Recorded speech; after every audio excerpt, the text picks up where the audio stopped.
Hello everyone, welcome to Chess Visor. In today's video, I am going to show you another interesting chess game played between Mikhail and Pliss. And it was from 1950 and it was played in a Riga Championship quarterfinals. And this game, the reason for showing this game is that Mikhail almost lost this game, but how did he come back? So let's see. Without much delay, let's get started. So here with the white pieces, Mikhail at this time of this game, he was actually 14 years old. So let's check the game now.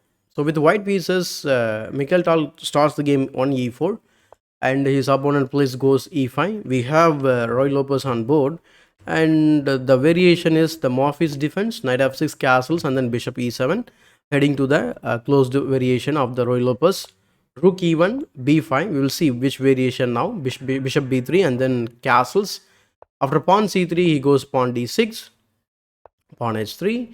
So in this position, after pawn h3, he plays knight a5, going for the Chigorian variation. So in this position, if the knight goes home, like knight b8 is called a Breyer variation of the closed Roy Lopez.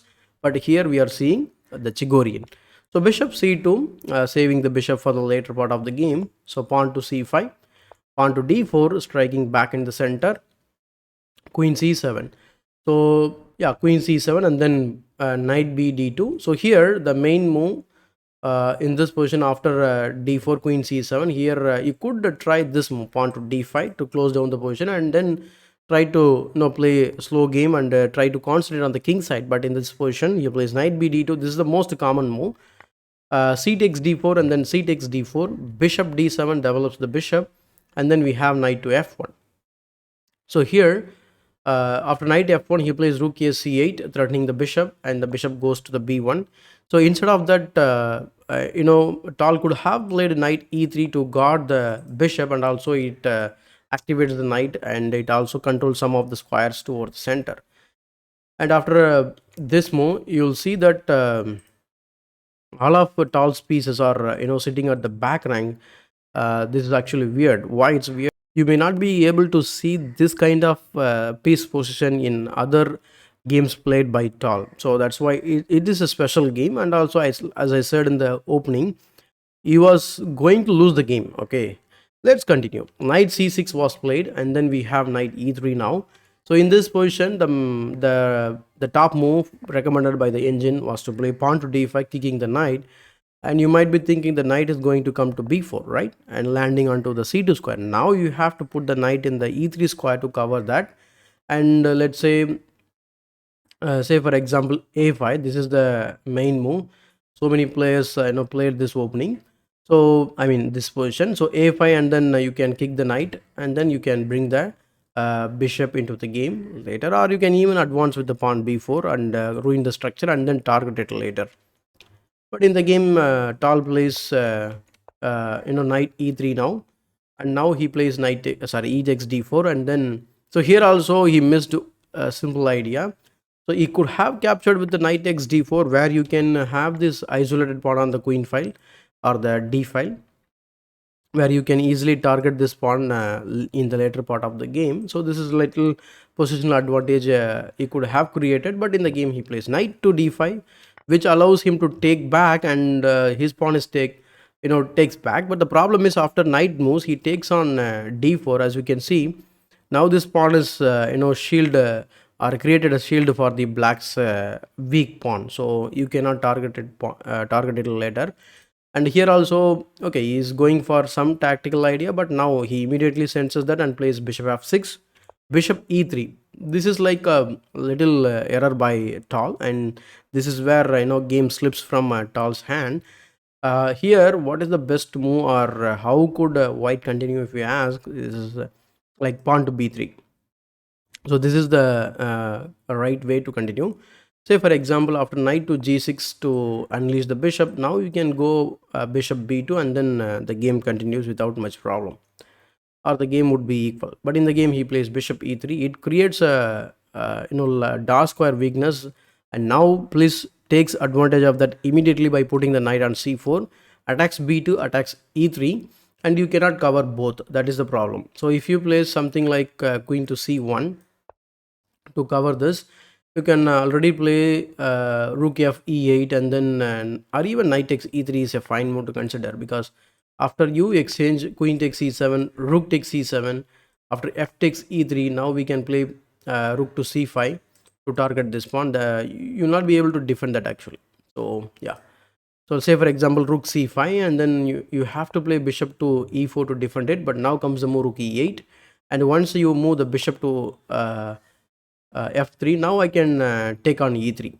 So either way, or however you defend it, there is a way to win one pawn for black, and that is going to be a winning advantage for black. But in the game he plays b3, and then knight takes e3, f into e3, and also if you consider rook takes e3, we can play this move queen c5, taking advantage of the pin on the knight, rook to d3, rook f e8, a3, and then rook e4, pawn to b4, queen c1, and then game goes on, but black wins the game by force. Say for example, what would you play here? If you exchange the queens, so rook takes c1 check, king to h2, and then even rook takes d4 now. So now you lost a piece, the whole piece, for nothing. So you can only delay the inevitable, but you cannot hold this position. So f takes e3 was tried because of that, following sequence. Rook f e8, and then rook f1 was tried, getting out of this pin, or preparing to play rook f3 maybe. So now he tries to attack the queen directly, queen c3, rook takes f6. This was unbelievable, because you are losing the game, but he says, why not, why you want to take only one rook? Take my second rook, he says. Or he has different plans, like after takes you can play bishop f5, queen takes e3. Now that queen is defending the rook, so there is no time for you cannot capture the rook. So that is the point of giving up one of the rooks to ruin the pawn structure at least. So queen takes e3 check, and then king h1, bishop takes f5, knight takes f5, and then queen to e2, trying to trade off the queens and go for the winning ending. But when you are in a bad shape, especially in this position, you should not, or you should not trade the queens, right? So he plays queen to d4, threatening to take on f6, and then threatening checkmate, obviously. So here you could have captured on d6 as well, okay, but this ending is definitely favoring black. So queen to d4, rook e5, cutting off the queen's diagonal, knight takes d6, threatening the rook, and the rook comes to c2, threatening mate in 1. So rook to g1, guarding that, but now he loses another pawn.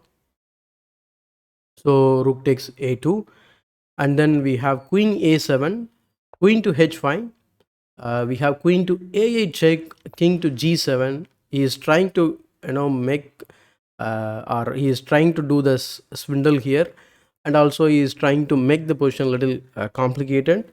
So he plays knight e8 check, and then king to g6, and now we have pawn to d6. So pawn to d6, and then he plays rook to d5. So here instead of this move, he could have tried many ideas, like rook e3 is an idea, trying to sacrifice the rook on h3 square and deliver mate on h2.